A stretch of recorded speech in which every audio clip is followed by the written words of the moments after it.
This is the 18th season of Bass Talk Live.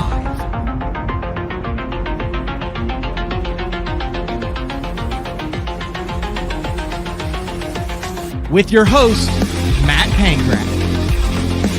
BTL is brought to you by Lowrance, Bass Cat Boats, AFCO, Strike King Lures, Sunline, Big Bite Baits, Spro, X-Zone Lures, Gamakatsu, The Bass Tank, Denali Rods, and Pro Guide Batteries.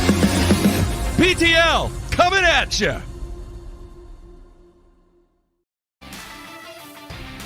Good morning and welcome to another exciting edition of BTL Bass Talk Live, where we are going to talk about bass fishing. It is Tuesday, May 24th, and I'm fired up for this show. Elite Series recap.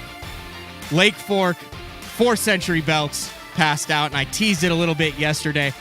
Trying to figure out the best way to cover the Elite Series, these major tournaments here, because there's a lot of info out there. You know, I'm sure the numbers, and I'm sure there'll be a press release from Bass, I'm sure the numbers were through the roof on Lake Fork with the expectations coming in, the way the fish were set up, and it did not disappoint. Like I said, 4th Century Belts, Lee Livesey breaks the 100-pound mark, comes in as the favorite, and did not lead wire to wire. Cliff Prince came in with a mega bag on day one, but in the end, the man with the best bass palm in the game got the job done. So the way we're going to cover this is we're going to go 5 different angles on today's BTL.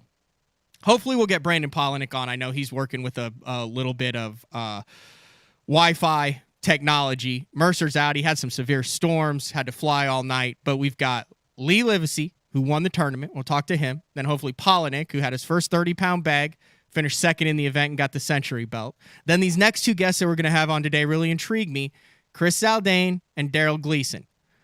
2 drastically different paths to get to the same result. They finished one apart from each other in the standings. And I think we all know how Zaldain did it. Hog father, big string, 8-foot rod, boat flips only. And then Gleason caught him on like 10-pound test with a spinning rod and a shaky head. So that intrigued me because if you follow BTL, you know my affinity for the spinning rod. So we'll talk to him. And then if you remember last year, towards the end of the year, we had like the 3 21, 22-year-olds that were going to be rookies on this year's Elite Series. Probably the greenest rookie out of all of them, and I think he would admittedly say that, was Alex Redwine. Out of Ohio, fished the Northern Opens, was part of that 3-way tie, I believe, with like 549 points to make the Elite Series. Came in, didn't really know anybody, held his own, has had a couple good tournaments, but I called him and I was like, man, what was it like going to Lake Fork? Intimidating fishery, small, tons of boat traffic, knowing the weights that it would take. So he's going to come on and kind of give the perspective of what it is like as a young 20-something trying to learn a lake that you've never been on. And remember, when he qualified and then the schedule's out, no information right from the start. So he's kind of going into Lake Fork blind, just able to talk to his fellow competitors. But let's get to our first guest right off the bat. We got a lot to do. Lee Livesey, thank you for joining me on BTL today. Yeah, thanks for having me on. I'm excited. Is this the first time you've been on BTL? Yeah, man, y'all don't call me. Well, I called you now. So first of all, there's not too many people in the industry that intimidate me. And I got the Todd Castledine out of the way. We addressed all those issues in a previous show earlier this month or that. But man, you've got like the voice that you're big, and then you just like win all the time now. But you've always been super cool. I greatly appreciate it. But like you are, what I am learning, probably one of the most beloved guys in the industry over the past like 3 or 4 years. Like your stock has just gone through the roof, man. It's crazy. Does it seem like it's been a meteoric rise to you, or are you like, this has always been coming, it's just people didn't know about me? No, life is good. It's all been good the last couple of years, man. I can't complain about anything, not just the wins, but like you're saying, you know, just the upbringing in the business has been huge for me and my family as well. If someone had told you 2 years ago hey man, the next 2 derbies, you're going to get 2 century belts. You're going to blow everyone out of the water. You're going to win $200K in front of your hometown on the lake that is near and dear to your heart. Would that have been expected, or would that have been unexpected for you? Because I mean, this is your pond, man. Like this Lake Fork, that's your jam. That's kind of what you have made your living on, is it not?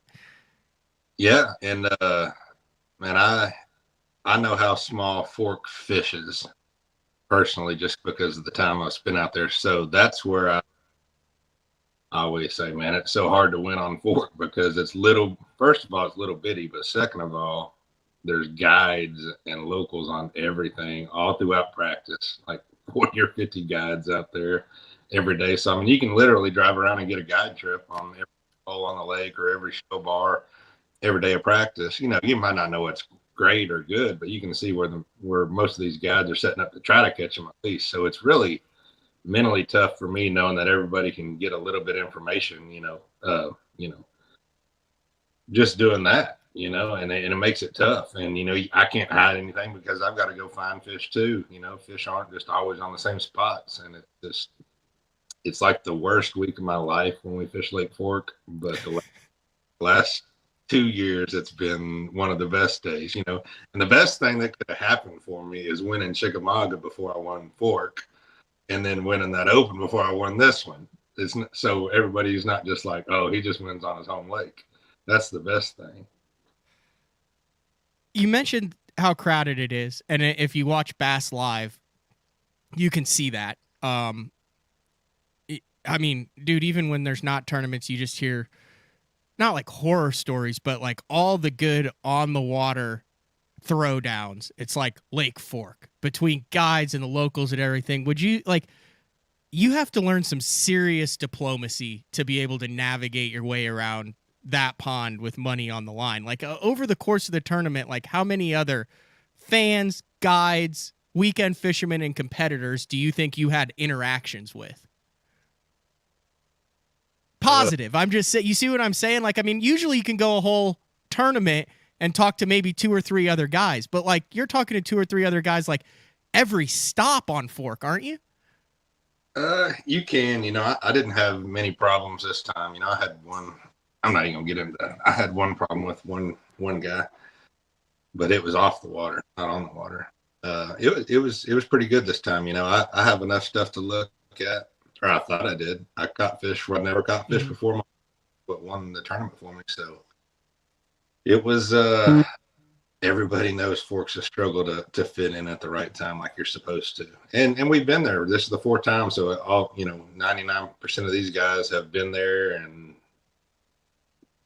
fished, and they know how everything sets up. So everybody's learning everything. It's not just like we're just showing up at Oahe for the first time or second time. That's a big lake, the Oahe deal. I'm looking forward to that one. But one of the things I wanted to get you on, and like I said, it's kind of difficult. Like, I mean, we could rehash the 6 cents baits and the decisions that you made on the water.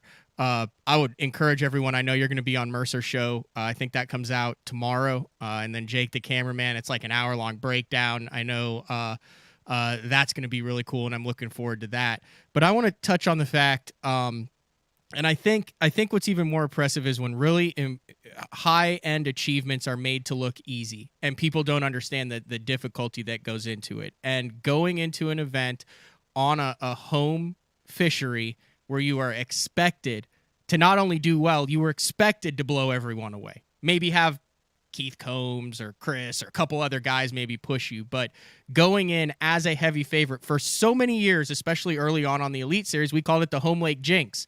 Tommy Biffle kind of broke that when the Elite Series got rescheduled from the Arkansas River and went to Fort Gibson. He mowed his lawn and then went out and crushed everybody. And since then, it seems like there's been more kind of the quote-unquote locals winning where they're supposed to win by the pundits. But, dude, that's not easy to do because you have a lot of outside elements outside of the fishing going into that. And I wanted to get you on to talk about how difficult that is, both mentally and then execution-wise, to do it on your home pond, not once but twice. Yeah, and it's mainly mental, and not just mental, it's everything combined. It's like, like we just touched, it's the week from hell for me.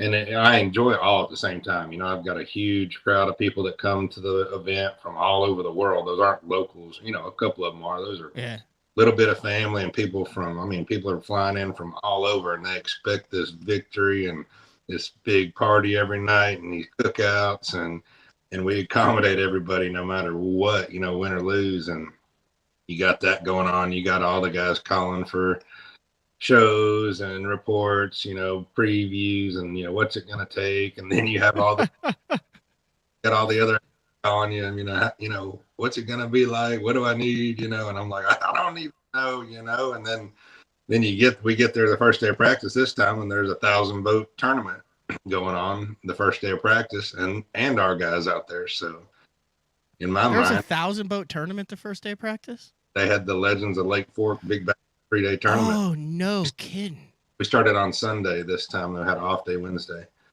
So in my mind, I can't go look at any of my stuff because somebody's going to be on it. And then second of all, in my mind, any other angler can drive around with Alex Redwine or, whoever. I'm not. Yeah. They can drive around. Hey, there's Lee. They can catching. Well, no, not me, them. They can see these guys catching fish. Anybody.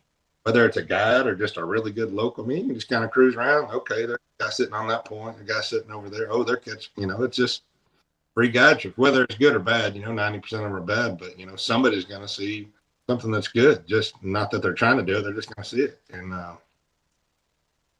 And then you just have I know a million spots, in my mind, preconceived, I was going to catch them on 8 or 9 spots, like really good. I could sit there if I needed to. And then, then I got all the little sneaky stuff. You have all this sneaky stuff in your head when you're a local that you get beat by, because you try to do sneaky stuff when your guys are there, when you only do sneaky stuff when there's locals there with you, because the locals are on the good stuff. You know what I mean? I talked to Patrick Santee, instead of him just fishing the biggest community stuff, he was trying to fish, one stump, out on a flat or something that's good, when all the locals that he fishes against back home are on the good stuff. So anyways, you have all that going on, and then you practice different because you don't want to show people stuff. You don't sleep at all because people mess with you every night. And then then you wake up early because you're thinking about what to do, and it's just a weird week. And this one was really weird. That last one I was kind of dialed in on a bunch of stuff going on. I had a game not to practice, and I didn't even practice any of that stuff last year just because I knew what was going to develop, and I can kind of watch it with my eyes.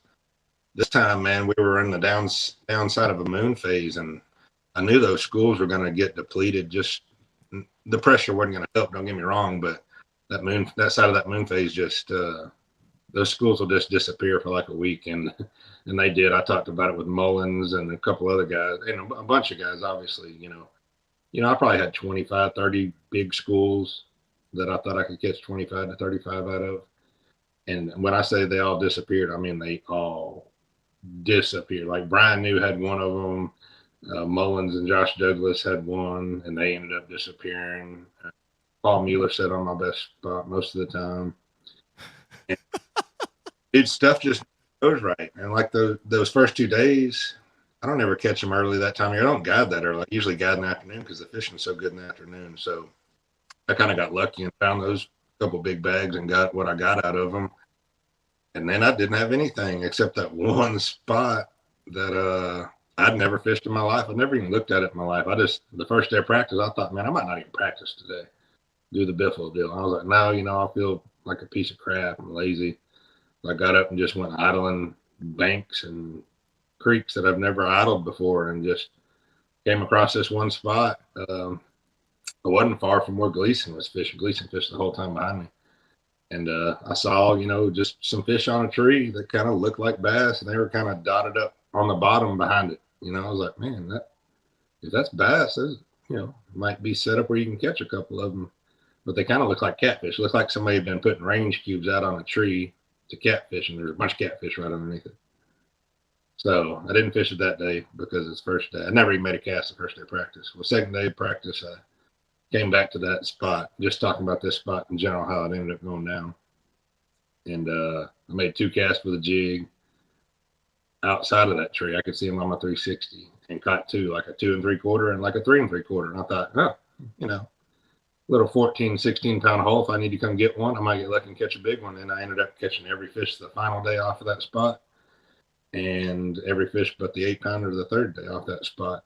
And it was just a weird week. I mean, y'all saw, I don't know if they showed me, but I mean, the first, second, and third day, I had my weight pretty early, especially the first day. I had my weight for 9 or 10 o'clock. So, I mean, I looked for hours. Even the third day, I think I drove for 2.5 hours idling spots, you know, new stuff, trying to during the tournament. During the tournament, trying to find a new group that showed up. Without making a cast. Oh, no, never put the troll motor down. And I never found a group, never even found something like, oh, I'm going to throw in there and catch one, you know, kind of deal.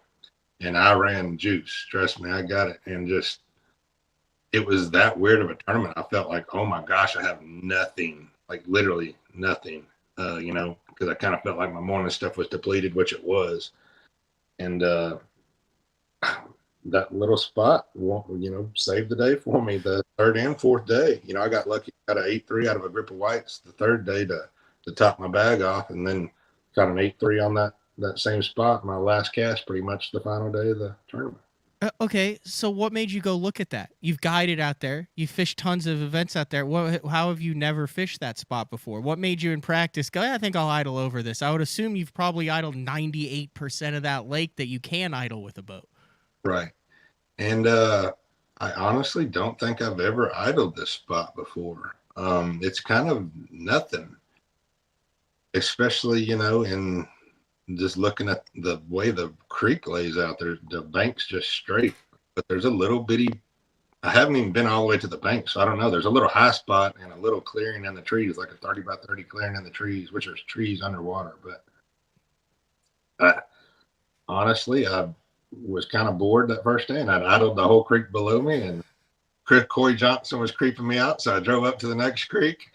And I felt like Corey thought I was looking at good stuff, but I wasn't. I was like, dude, you're wasting your time. You know, go on. Yeah. So I drove up, and me and Corey are friends. I talked about it. I drove up to the next creek and drove to the back, and there's 2 good spots back there. Mullins and Gleason sat on those 2 a lot. But I started there and worked my way out, and was just idling and found them, like stupid idling that people talk about every now and then. That's crazy. You had to come into this event with a lot of confidence too. Do you think that impacted your decision to be like, I'll find them, I'll fish new spots, it'll happen, I can do? I mean, dude, you cracked a mega bag at Ross Barnett. You're already in the Bassmaster Classic. You're coming as the defending champ. Like, you had to be fishing with a confidence that very few anglers, our next guest, Brandon Palaniuk, he's felt that confidence before, but you had to have that same level of confidence coming into this week, even though you said that it's a quote-unquote miserable week in a good way. Yeah, I mean, I was fishing great on that end of it mentally, and I knew what was happening with those schools disappearing, but, you know, every single day, like I said, I went looking. All those days, I just knew I was going to find a wad, because that's what I caught. I ain't catching them on fork. You know, when you catch them at fork, you pull up and you catch 33 to 38 in 7 or 8 casts. That's catching them. That's stupid. I just never hit that wad this week, but I looked hard every day. I worked hard, and it just didn't work out on that side of it. Obviously, I won the tournament, but see, I was still confident that late in that day when I caught that 8-3, I was about to move and go hit a spot. I was like, I'm about to bust them. And then when I caught that 8-3 the final day, I was like, I better. When Jake Latendress put his camera down and gave me a hug, I said, I better get in, make sure I don't freak down. That's awesome. Lee, I want to get you on when all this settles down and everything, because I also want to go back to your win at Ross Barnett in the Open. I was up there flipping, and Daryl Gleason was casting a Carolina rig at my head. Said he was trying to take the hat off, and I said, "You got him?" And he goes, "No, but I watched it go down." And that's a crazy story in and itself. You think Lake Fork is crowded? Where you fished on day one. I can't even describe what it looked like when I idled back in there. I did the thing I normally do. I caught a limit out of the marina and then went back there and I told my I said, wait till you come back here. I said, watch this. I said, it's going to look, I said, there's a shortage of bass boats right now. I said, it's because they're all in this area on Ross Barnett in the entire country right now. There were like 40 back there and you cracked like 25. You've got the knack for just, Bradley Hallman, I always talked to him. He says, freak show. He said, there's certain guys who have the ability to freak show. He's one of them. He's done it before, but you have the ability to freak show. Is that something that you've learned, or is that like a Kelly Jordan deal who grew up on Fork where we see guys who fish around big fish just learn little tendencies that puts them around big fish across the country?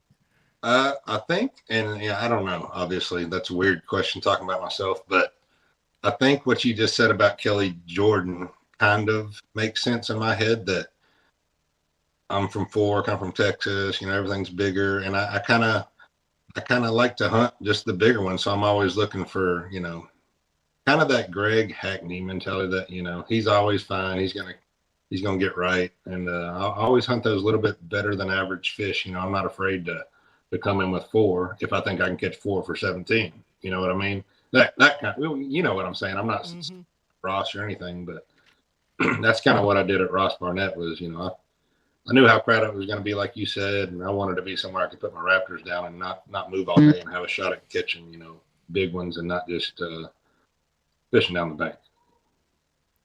That's good stuff, Lee. I have one more request for you before we let you go. I know you got a busy morning. Like you said, you got friends, family, all sorts of stuff in town. Can you show the bass palm to the camera? And I just want one signature series phrase. I want one with the bass palm up there. It's a bad day to be a bush light, because that is the catchphrase of the year right now. That's actually just from the 1 8-pounder the third day. Because that's my left hand. I always grab them with my right hand. That fish was coming in weird. Okay. I had the rod in my right hand. That was just a bite from the one, whatever that 8-pounder I caught the third day was. But that was a real bad day to be a bush light. Actually, the fourth day is actually the best for me because they're tired and they start going home. So the third night's probably the worst night to be a bush light for sure. Lee, I greatly appreciate it. Like I said, once all this settles down, there's a break in the action. I want to get you on for a full hour. A bunch of stuff that I want to get into. You're intriguing, and there's certain guys who win Elite Series tournaments, and everyone says, yeah, he won. Good for him. Good angler. Great for his career. There's other guys who win, and you talk to them, and they're genuinely happy for those guys when they win. They look at him not only as a competitor, but as a friend. You can tell. You know the difference. You're one of those guys, dude. Everyone's genuinely happy for you when you win, and it's amazing. I said I was looking at that article on Bass Fan. You're like the third youngest with 3 with the Elite Series wins. You're over 600,000. You have finished in the top 30 in half of the events you fished with bass. You're one of 14 guys with 3 Elite Series wins. And dude, it's happened relatively fast, and you're still a young guy at 36. You got another 30 years of this thing if you pull a Rick Clunn. Well, I'll be selling life insurance by the time I'm Rick Clunn's age, but I'm truly blessed, and like everybody said, I think you're about to have Brandon on, maybe. Yep. Once you win one, you don't want to do anything but be in contention to win another one, and you start tasting that blood, and I want another one real bad. I want another one this year. I don't want anybody to win. I want everybody to get second place, and I want to put my foot on their throat and kill them all, and then be their friends at the house and cook them a steak and drink a beer with them. And I would rather beat nobody else besides Brandon Palaniuk and Swindle too. But I'll be honest, halfway through that day, when I thought everybody was beating me, I was changing my tune. I was like, man, I'm about to switch my speech around, and I'm about to say, there's nobody else I'd rather get beat by than Brandon Palaniuk. So don't think I'm tripping halfway through the final day. I don't think you can end an interview any better than that. Thank you, Lee. Enjoy the win. Enjoy the victory. And we'll talk to you soon. All right. Thanks, guys. I got a baby crying. Bye. All right. That was Lee Livesey. And we will get back to Brandon Palaniuk. He's outside. I think he's got decent cell phone service. We're going to run one quick ad. We're going to get Brandon in the studio. And then I also see Chris Zaldain ready to go. So Brandon Palaniuk, followed by Chris Zaldain. Big shout out to Lee Livesey, who's taking care of a baby right now. I think Brandon will be taking care of a baby pretty soon, too.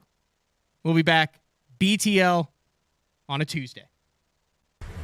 The time for you to get Active Target Live Sonar is now. Get $200 cash back when you buy Active Target or $400 back with Active Target and Elite FS9. And change the way you fish. Target fish with Active Target and let Elite FS handle the rest. Active Target is also compatible with HDS Live and HDS Carbon. Active Target by Lowrance.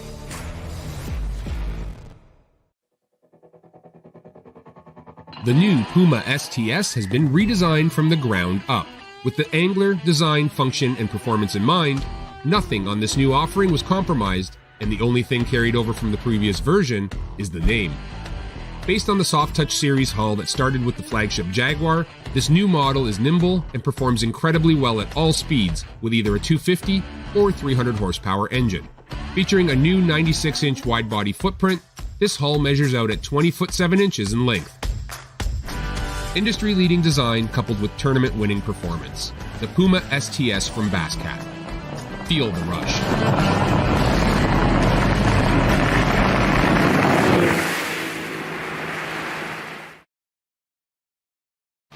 BTL on a Tuesday. Welcome back. It is a star-studded lineup. Obviously, I want to make it educational and entertaining, and Lee Livesey is very entertaining and also engaging. So, like I said, I'm trying to give everybody a feel of what Lake Fork was like. I've covered some TTBCs there. I've like I said, I fished it once. If you listen to Scott Palmer, who was in studio yesterday, it is a very dynamic fishery, an interesting fishery, and you see these guys just absolutely catching 30-pound sacks and throwing big plugs and glide baits and 10-inch shaky heads and 6-pounders porpoising top waters for giggling John Cox going, we're screwed now, we're doing it the rest of the day. But there's a lot more that goes on behind the scenes. It's not easy. It's not one of those deals where you just go down that. Like I'm saying, it's not like a falcon back in its heyday. It's a tricky fishery that these guys make look really easy. And I think Lee kind of talked about that, how he said it was interesting. He said it's the most miserable week every year when they go to Fork, and I think that's the kind of the internal expectations. We actually saw what pressure can do in the PGA Championship that just took place in Tulsa. You know, you had a guy looking for his first win going into the 18th hole with a one-stroke lead over Justin Thomas, who's won majors before, and you know the swing changes, decision-making changes because you have all these expectations on you. A guy who over the course of his career came in with high expectations, mainly, well, because he had the nickname The Prodigy since you were like 23. I've never asked Brandon about that, but that had to be like hard to live up to. He's 23 years old. He's won a Bass Nation. He's being called The Prodigy, and he's weighing in with like Swindle in front of him, KVD behind him. Like those guys at first had to be looking at you going, why is this guy The Prodigy? What's up, Brandon? Oh, how's it going? Good. Thanks for jumping on. I know you had to make a little bit of a run. Is that a fair assessment? Were there times when you were like, God, man, like I wish, like, did you embrace it, or were you like, does anyone like, who are you and why are you The Prodigy? I think back in the early days. Yeah. And I mean, I don't even honestly know how I got the name. I think Mercer just started calling me that one time, and it may have been just because it was easier than pronouncing my last name.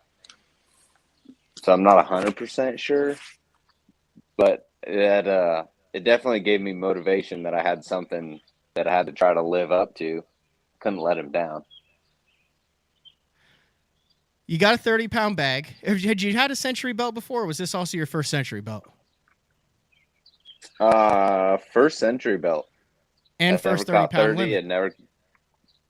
I was 2 pounds away from the Century belt at Santee this year, which was brutal. Is that something that's been on your bucket list? Like, do you guys, like, I know like a pitcher when he's like a no-hitter or you're reaching a milestone, or you're trying to break a certain score. Is that something on the water you're like, because you know what weight you have, right, on Fork, because you catch, weigh, release. I mean, is that something that you're like, holy cow, I'm going to push harder because I've got a shot at 30. I've got a shot at this century belt. I mean, that's kind of a cool, but is that something you consciously think or something that just at the end of the day, you're like, oh, cool, I got belt? No, I was definitely thinking about it on that one after being so close at Santee this season. And then that's just something that's different, right? I like going and chasing things like that are different. Like you actually get a physical belt for that. And I don't have one of those. So I'm like, that would be awesome, right? It's like a WWE style belt Right. for Century Belt. I'm like, I want one of those. I want to put that on the shop wall and stare at it and be like, yeah, one day I did catch 102 pounds and 2 ounces and tie with Gerald Swindle and sit on his lap on stage. That belt right there proves it. Is it hard going into a week like this, knowing, especially after the first couple days, you're in the mix, you're in the hunt, but you also know what Lee's doing? And I just get the vibe after what he's done last year, knowing Lee, you know what a hot streak is like, coming off of a win. He had that win in the Open.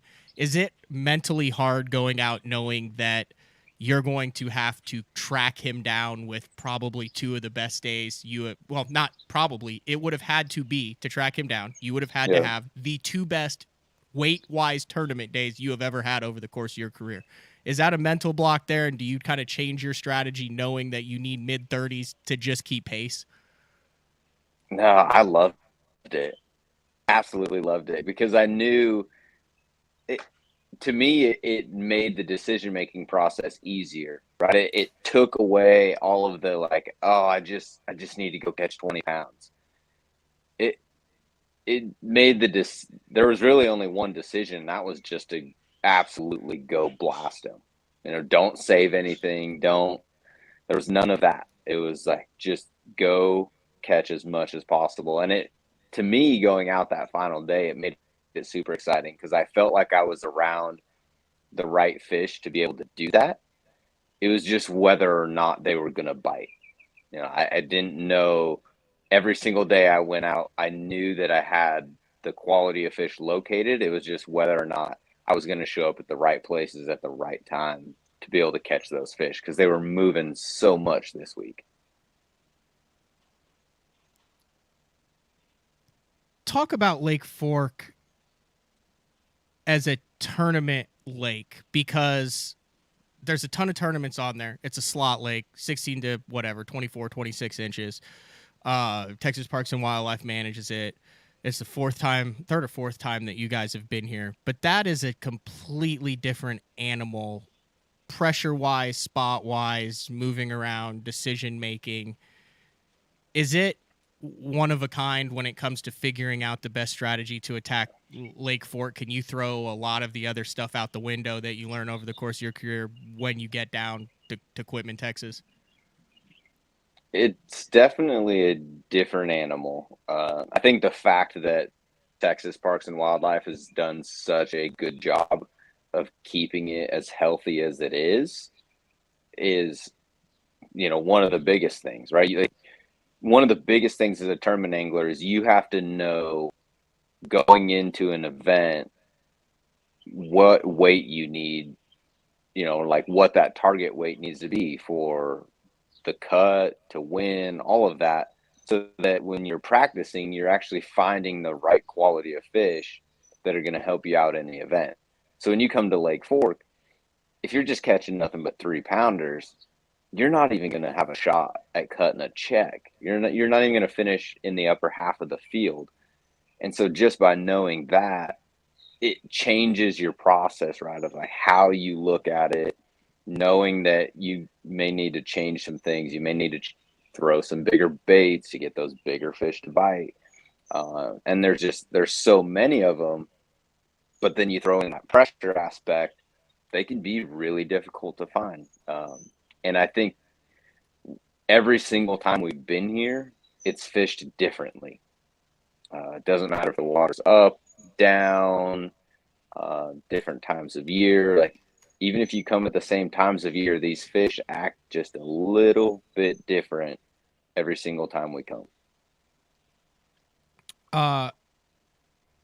I remember the last time you won Angler of the Year, you lied to the media the whole year and said you never looked at the Angler of the Year standings the entire year. Are you still doing that? Are you still doing that same thing again this year, halfway through the year, Brandon? I haven't looked at the AOY points, I think, since 2014, maybe. You never get on Bassmaster and like and pull them up and just be like, all right, kind of here's why. I mean, you obviously know. I mean, you're in. I'll just let you know now. I don't want to put any extra pressure on you. You're inside the classic cut right now, so you're comfortably inside the classic cut. Okay, you do know that. I know you I'm leading. Why don't you look at that? Why don't you analyze that? Is that not like I look at that as like information that I can use for decision making moving forward in the opens right now, like trying to qualify for the Elite Series. That's the exact reason I don't look. It's the exact reason I don't enlighten me, Brandon, because it's not working for me. So help me in the opens. Enlighten me as to why I should throw that entire section of the Bassmaster website with the numbers and the names next to it out the window. Because you're alternating your decision-making process in a negative way. So when I go out, I don't look at the points because I don't want to make a decision based on I just need this much to get the job done. I want to make the decisions to absolutely blow it out of the water. So when I know that I'm in second or third, right, when someone says, oh, hey, you know, you're so close, you're in second, I'm like, okay, I didn't really want to hear that. But in my mind, I haven't looked at the points, so I just assume that I'm 100 points back. When I'm leading, I assume that it's only by 1 point. And so for me, the decision-making process is to go out and physically catch as much weight as I possibly can every single day I'm on the water. And if I do that and I make those decisions, then things are either going to work out, you know, they're going to work out the way that they're supposed to at the end of the year, whether I win or don't win. But having just that little bit of mental change of looking at it, you know, and that doesn't mean that you just sit there and you catch every single fish out of the school all the time. You know, if you're on a school of 3-pounders and you have 15 pounds, well, then that decision-making process isn't to sit there and keep beating on those. It's, I need to go do something else. I need to find something else. And so I'm constantly analyzing, you know, throughout the day of how do I go catch the most weight possible today? And I take it day by day. And by not looking at the points, I just feel like that helps me out, right? Because I'm not looking at it. You know, I explain this to a lot of guys, and I was guilty of this at first too, I think, is that when you look at the cut line in an event and you're like, okay, I just need to make a top 15 cut a check. Well, what happens is when you're shooting for that number and you lose one bass, then you finish 60th. If you're shooting for a top 10 and you lose one bass, then you finish 30th, you know, or 20th. And so having that slightly different approach, I feel like just helps the damage control, helps you make better decisions. That's amazing. Lee's on a roll right now. He's won back-to-back tournaments. You look at his standings, it's one. You've been on a roll like that. What does that feel like to know that you're at the very top of your game right now, regardless of what happens? Like I said, he caught his fish off a spot on Lake Fork that he'd never fished before. I mean, if that doesn't tell you you're dialed in, nothing will.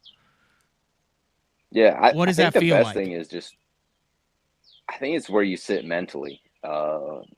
That's such a good place to be in, because one of the hardest things as anglers is always, right, the long-standing question of like, when do I stay and when do I go? Well, when you're in a roll or on a roll like he is right now, you never second guess that decision. You just make the next decision. And I think that's why you see guys kind of get that momentum and get on those rolls, is because the decision making is just happening so much faster. They're not second guessing anything, whether it's the right or wrong decision from the outside looking in. A guy gets on that roll, he just automatically assumes and feels that the next decision he's making is the right decision.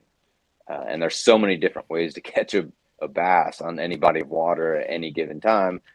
The odds are there's a lot of different decisions. Oh, dude, we're going to that get are into the that right next. decision. That's a great transition. So, we got a guy in next who cashed a $10,000 check on a 9-inch 3-ounce bait, followed by a guy who literally finished like 6 ounces ahead on he caught some. I mean, Gleason knows what's up with Toledo Bend and deep cranking, but he cashed a check primarily on a 6-inch shaky head and a spinning rod on Lake Fork.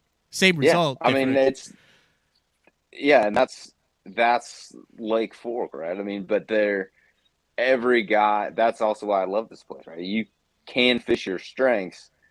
I think the one thing that helped me not get caught up in that is because I wanted to catch them on a glide bait so bad in this event. All I wanted to do was throw big swim baits.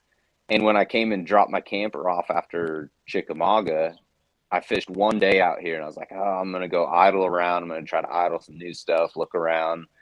And I'm like, I'm going to fish a little bit before I get going because it's April at Fork. I'm like, I want to go throw a big swim bait. And the glide bait bite was so good that I never idled. I just fished all day and just threw glide bait all day. And it was incredible. And when we came back, it was so much harder to get a bite on a glide bait. I'm like, I'm not getting enough bites. I won't have a chance to win if I do this. Like, I know I'll catch the right size of fish. I just don't think I can catch enough of them. Good stuff. Your life is pretty chaotic right now, right? Or you got everything under control? Well, I mean, it's like you've got a lot on your plate. I mean, I'm pretty relaxed right now, but things could go from sitting out here relaxed and I could get a text or a phone call that turns my life into pure chaos trying to drive 100 miles an hour to get to an airport and fly back to Idaho. Yeah. Well, I mean, the next month is going to be life-changing regardless of what happens. So enjoy it. Yeah. I mean, let's see. Well, Tiff is less than a week away from her due date as of today. Yesterday was a week.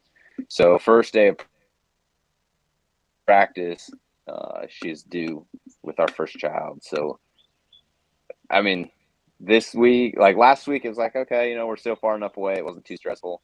This week, it's like, we're getting a little closer. And then Pickwick is, I mean, literally every single day that we go past the due date is going to be like, okay, am I going to get the phone call or the text message? Are you bouncing? Preferably during practice or after the tournament. Are you bouncing if it's during the Derby? First kid. I guess that's understandable. Yep. I'll win more. I can win more tournaments. I can win more AOIs. That kid won't be born but once. So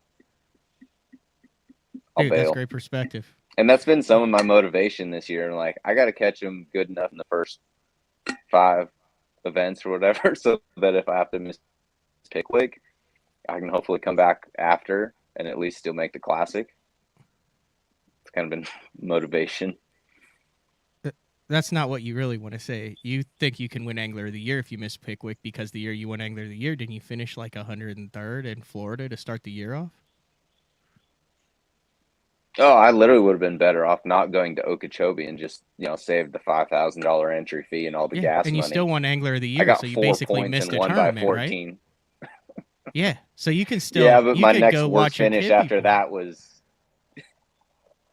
My next worst finish was 18th after that, and I haven't done that this year. So, I don't know. I mean, it's possible, but you have to have the other guys struggle at some point to be able to make that happen. And these group of guys don't struggle often. All right, Brandon, we're going to let you go. Greatly appreciate you hopping on BTL on a Tuesday. And congratulations on the Century Belt and the 30-pound sack. Awesome. Thank you, guys. I appreciate it. I'll talk to you soon, Matt. All right, that was Brandon Palaniuk. He tied. He won the tiebreaker over Darold Swindle, 102 pounds. We're going to take a quick break, and when we come back, get to the man who dipped and dived and dodged and glided his way to a $10,000 check. Obviously, probably not what he envisioned going into that tournament, but put himself in position and is really. I'm really impressed with the commitment. That's what I want to talk to Chris Zaldain about, is the commitment in a tournament to one thing, because there's always a point where you have to have the guts to say, this is what I'm doing and this is what I'm sticking with. And he's done that in the past. And while it hasn't paid off with a regular season win yet, man, it's really put him in position for a lot of good things to happen. And we've seen that time and time again, where he'll pick up the spoon and stay with the big spoon, or that big soft swim bait, or the big hardwood, the glide bait. So we'll be back BTL right after this. I've made my living on the water for over 20 years. For 14 years. For over 23 years. I've worn a bunch of different clothing brands over the years. Some companies big. And some companies small. All of them said they were making clothing for us. But none of them knew us. None of them were us. Except for one. Except for one. Except one. AFCO. AFCO. AFCO. AFCO. Fishing isn't part of us. It is us. The KVD 100 jerkbait. 15 different colors. A perfect combination of roll, wiggle, and flash. Increased castability. 3D eyes. Premium black nickel hooks. KVD. Tie one on. Striking lures. Are you looking to install your own fishing electronics? Well, the Bass Tank is here to help you. The solution is the Bass Tank Power Harness. It takes the guesswork out of installation. No more voltage issues or interference. Designed by an engineer so that you can get professional results right there in your own garage. Installation done right with the help of the Bass Tank Power Harness. You can feel confident knowing that your installation was done right. The Bass Tank Power Harness. Give us a call or order yours today at thebasstank.com. Elite Series Pro Daryl Gleason here. My Pro Guide batteries keep me going on those long tournament days and long practice days. Always plenty of juice, never fail. The best part about Pro Guide batteries, it's the people behind the company. They have over 40 years experience in the battery business, keeping all of us fishermen out on the water longer, catching more fish. Check them out at ProGuideBatteries.com. What's up, Bass Talk Live fans? Brandon Palaniuk here. And ever since I won a couple Bassmaster Elite Series events on X-Zone Lures, I've been getting a bunch of questions of what makes them so special and different. And really, the truth is, it's in the details. The little details, things like no cheap fillers in their plastic. That gives you more lifelike action, more realistic and vibrant colors. But don't just take my word for it. Go to www.xzonelures.com and check them out for yourself. Welcome back, BTL, on a Tuesday. Star-studded lineup, and now it's time to go to the man who has some new living quarters and lost $500 worth of glide baits in 2 casts. That's what someone was like, how many was that? And I said, I'm pretty sure that was 2. 2. Yeah, that would be none other than Chris Zaldain. I've gotten some pictures from Trade. Have you posted stuff on your social media about it yet? You've got this. How long is your new? What is it? It's not even a camper. Is it considered a fifth wheel? What is it? Big fifth wheel. Yeah, we had to buy a separate truck at the start of the year just to pull this thing around. I think it's 45 plus feet overall. It's the Battleborn Battle Wagon is what it is. It's living quarters. We're doing the whole RV thing. And it's just awesome. We're actually in the process of converting the rear garage. It's a toy hauler, so there's a big space in the back. This isn't it. I'm in my house right now, but there's a huge space in the back. Trade's been working super hard on it, and we're going to be rocking a mobile podcast, brought to you by Battleborn Batteries, and it's going to be a lot of fun. You've been at the podcast game for probably longer than most of the people in the game right now. But, it's going to be a lot of fun. I know you have a lot of fun doing it. And there's just so much to talk about in the world of bass fishing. When's that kicking off? We're probably about a month out or so. So we're still, we'll be releasing photos here of the whole retrofit, the way we fit everything. And like I said, Trade's been working hard on it while I've been fishing. While I've been fishing and losing big swim baits. Trait's been working hard and fitting the cameras and the microphones and the computers and all this and that. And it's going to be awesome. It really is. Hey, how about your St. Louis Blues? Tell me about that, dude. They're down 3, 1-3 in the series. Well, the Avalanche are juggernauts. They've got with McKinnon and their top line, they can put it, and then obviously with Binnington out, who's hot and cold, but has won a cup with them. The backup seems to struggle. He's not making some of the saves that he needs to save, but I mean the Avalanche they seem to be on a roll like the Lightning are right now, where they're hungry for it and can win. But I mean, the Blues have won a cup. They won in 2019, so it doesn't look good for them now. But I would really, honestly like to see McDavid and the Oilers get to the finals. Yeah. I think, obviously you go back to the early 80s and late 70s when Gretzky went from the WHA to Edmonton, and they had Messier and Coffey and Curry and Grant Fuhr and Net and all sorts of that era. And it's cool to see what McDavid can do with the puck there. He's phenomenal. I mean, I think he's going to go down, right there with you've got Crosby so much knowledge and all of that. Hockey between those headphones, dude. I love it. We just went right from fishing to hockey just like that. And Daryl Gleason's just staring in the backstage like, hockey? What's hockey? Yeah. Obviously you played AAA in California. Yep. Boy, that seems like a lifetime ago. It seems like a lifetime ago. Doing what I do now as a professional bass fisherman, about the only thing that's helped me with is balance in the boat. It really, when you're jumping from the dock into the boat and you're having to tiptoe along the gunnel, that's about all hockey has given me in the sport of bass fishing. You know what, though? I think mental preparation before a day, I think I clear my head before an open, just like I did in hockey. When you step on the ice, you take the deep breath, you say there's nothing outside of this boat that I can impact in my life. That's it.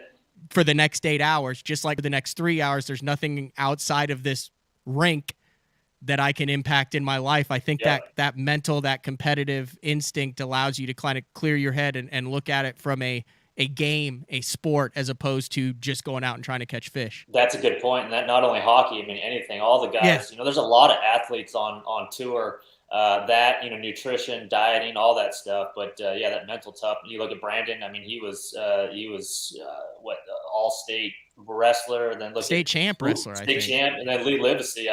He was like on his way to play in the NFL, was he not? This guy. Dude, I don't know. Established. I don't know Lee that well. Like, I apologized. I was like, dude, like, you're insane, and I haven't had you on BTL. Yeah, it's interesting. It looks like he's been, of course he won. Congratulations to him. But with his new baby, I'm sure he's been like super, super busy. But it's really interesting to hear Lee. I was backstage watching or listening. It was real interesting. It really showed. Everyone knows Lee knows Lake Fork really, really well. I live 3 hours from there. I think I know it well. I know nothing compared to what Lee knows. It's very interesting to hear him say, "Oh, Chris Johnson was on this spot. That was one of my spots. Paul Mueller was on my best spot. David Mullins was, idling around." Said Gleason was on one of them. Gleason was on, and dude, like, just think about that. Lake Fork was a small lake, but dude, he knows all those little spots. And I said it like going into this event. Lee Livesey is the bet, and there's like 1,000 or 990 registered guides on Lake Fork. And he is by far the best tournament guide on Lake Fork. And it shows 2 years in a row under completely different circumstances. He comes out on top both years in a row. And what I mean by that is he's not a guy who's like, "Oh, okay, Jake Latendresse, I'm going to show you a cool day. I'm going to show you a good day. And Marshall, this is going to be fun. I'll show you where some fish live." No, it's like go for the throat every single day, every single hour. And I saw him out there zipping around. Like, he would have 50, or not 50. That first year he had 50. The second year he probably had 60. And this time around with the weather, he had probably 20, 25 boats following him. But, he was done by 10:30, 11 o'clock every morning. Then he would just zip around and check spots. And it's really cool to see him fearlessly exposing all these spots, not only on camera, but to this huge crowd behind him. I mean, these guys are way pointing away. I'm sure they are, but he doesn't care, man. He's at home with his newborn baby with a blue trophy. Well, 4 blue trophies now. 3. And it is well worth it. So that just shows that hard work pays off out there on Lake Fork. I remember I covered Jason Christie's one of his first tour level wins on Grand. Water was up in the bushes. It was early June, and he had 75, 100 boats. He's like the Lee Livesey of Lake Fork on Grand, obviously. And I just remember him saying in an interview, if I'm gonna, he was fishing a spot he'd fished with like his uncle and his dad, and for the whole life of his career. And I just remember him saying, "Man, if I'm gonna burn a spot, at least I'm burning it for $100K." Mm-hmm. And it pained him to do that, but he did it. But something else that takes guts, and that's why I wanted to have you on, was it's not very often you go into a tournament and you know what a guy's going to do, and regardless of the conditions or what's going on, he's going to do it. And I feel like going into Lake Fork, you were chucking the big wood, the glide baits, or maybe a big spoon, but you were going 8-foot rod regardless of what happens, and weren't shy about it, let everyone know it, and almost made it work. But I mean, that takes some guts to go in and say, hey, I'm gonna throw a 9-inch bait all tournament and I might finish 80th. Yeah, no, and that's just that whole swim bait mentality thing. I made a post yesterday, and people were chirping me, and I felt like I had to go in there and defend myself. But it's swim bait fishing is just 10 years of doing this and 0 blue trophies. I love jumping right into that swim bait thing and just taking that route. It's just fun to me. I only weighed 4 fish the first day at Lake Fork. Hundreds of bass, thousands of bass, 6 to 7 pounds on Lake Fork, and I weighed in a 1-pounder and a 2-pounder. I also had like a 6 and almost an 8-pounder. But it's like one of those things where whether we go to the Tennessee River, South Texas, East Texas, out there in California, Florida, bigger baits just get bigger bass, and we talk about that time after time. Matter of fact, this isn't the same glide bait I threw, but just to give you some insight there, like this one was sent to me by one of the Japanese guys, and that's the Roman made mother right there, and it's sitting in my office because I will never ever throw this with the potential of losing this. Really, you won't throw it? Oh, dude, I will not throw this thing at all. It's staying in its package. I mean, if you Palaniuk's throwing it. I've been. I know he is. Palaniuk when he's thrown it. Yeah, I know. And it gets really, really pretty when you get that hook rash around here and teeth marks and all that. But this one I kind of want to save. It was given to me by the lure maker himself, and it was sent to me here, and I'll never ever throw that. I mean, could you imagine losing that thing? They're probably going for like $1,200 on eBay right now. But I was throwing the tater hog, the 8-inch Hogfather tater hog. They're extremely hard to get a hold of. They're about $275 a piece. So it wasn't $500 worth of swim baits I lost. It was $550. One of those, we put the clip on Instagram last night. Johnny was there filming, and I could have swore that when I went to go boat flip this fish, it was like 5, maybe 5.5. When I went to boat flip this fish in the waves and in 3.5 feet of water, everything's moving. And, I went to boat flip this fish just like I did the 6-pounder and the 7-pounder the day before. It just comes off right at the gunnel, and in frustration, I'm like, oh, it came off, and I just whipped my swim bait down. And with 25, and I wasn't using Seagar, okay? So Seagar sponsors me. I love their line. But when I'm throwing the big wood like this, I like something that absorbs a lot of shock. Fluorocarbon does not have that stretch that monofilament does. So I was using just old school, West Coast saltwater line, which is just a plug here, a P-line CXX. It's just a monofilament. It's a copollen monofilament. It's super, super stretchy. These baits are 3 ounces, 4 ounces, 5 ounces. But yeah, I mean, it was a 25-pound test, brand new, freaking, beautiful knot. But when you're working this giant hardware, an 8-foot heavy rod, it's a 13 swim bait rod. It's the 8-foot heavy, and it's a money swim bait rod. But when you're dealing with all this wood and sharp edges and hardware and split rings that big, you got to have huge line. And, from here on out, I'm going 30 instead of 25. But, I mean, that line is just super floaty. It's stretchy. And apparently it was the wrong line because I lost 2 of those suckers last week. I'm curious on this. Like we had Lee on, and I'll say it. It's weird to me. Like like, dude, you've been incredibly consistent. You've contended for Angler of the Years. You've had strings of top 10 finishes. You've won a 50 boat Elite Series. It counts as a win. It's not a full field Elite Series win. But then you have like Lee, who's been on for 4 years. He's won on a frog. He's won 2 on fork. You've got a bunch of other guys with 2, 3 wins. Do you think what do you think the reason is that you haven't lifted the blue trophy? And is it perhaps, in fact, because you are so committed to certain things that you know eventually will pay out, whether it's the Bassmaster Classic with a mag draft or here on a glide bait or a big spoon on Gunnersville? Yeah, sometimes. And okay, so there's a little bit of 2 things going on, and I'll use this example. I'll use Lee as an example, and Brandon, because you just have him on. You talk about Lee. I'm one of those guys. Lee mentioned a Greg Hackney, where I love targeting larger than normal bass. I mean, I would much rather catch 3 5s than 5 3s.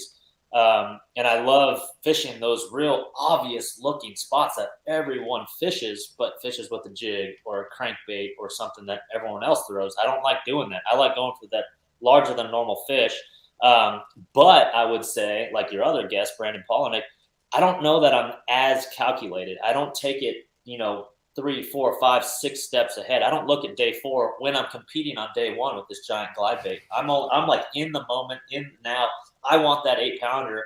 I'm watching these fish last week on Lake Fork. There were 6s and 7s busting on shad, and I'm throwing in and that's the other thing I wanted to bring up is these shad were only 3, 3.5, maybe 4-inch shad up on these wind-blown shell bars, and I'm throwing this guy, this 8-inch thing. Why don't you just pick up a big square bill or something like that? Well, I don't want to. I want to throw this glide bait, and I'm getting bites on it. And all through practice, I'm getting bites on it, and that's just how I fish, man. And I, like I said, I don't. My wife tells me all the time, you don't think A through Z, and I think A, B, and C like that day right now. And I've been in that situation going into day 4 in contention to hold the trophy up. And I'm just thinking that day. I'm trying to forget about what happened the days before, but it's like that day at a time. Whereas a real calculated angler will think about day 1s through 4 and, rig up 12, 13, 14 different rods. And, if I have to go to a drop shot, if I have to go to a big Texas rig worm, then I can do that. So, of course, I think about that kind of stuff, but execution-wise, man, I get so freaking stubborn with this dude right here.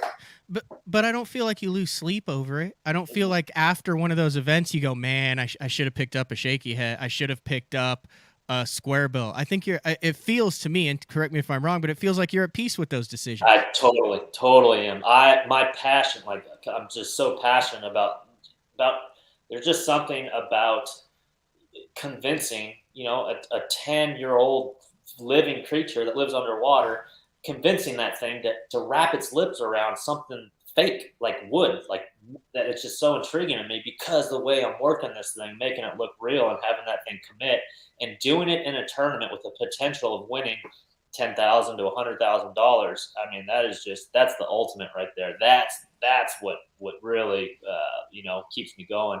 But yeah, I don't lose sleep over it. Just get up and do it again. You look at a Swindle who finished 3rd place this week. I mean, I don't think he's ever held a blue trophy. No, and he's had a lot of Angler of the Years. Yeah, and he's had a lot of success in this business. So, people measure success differently.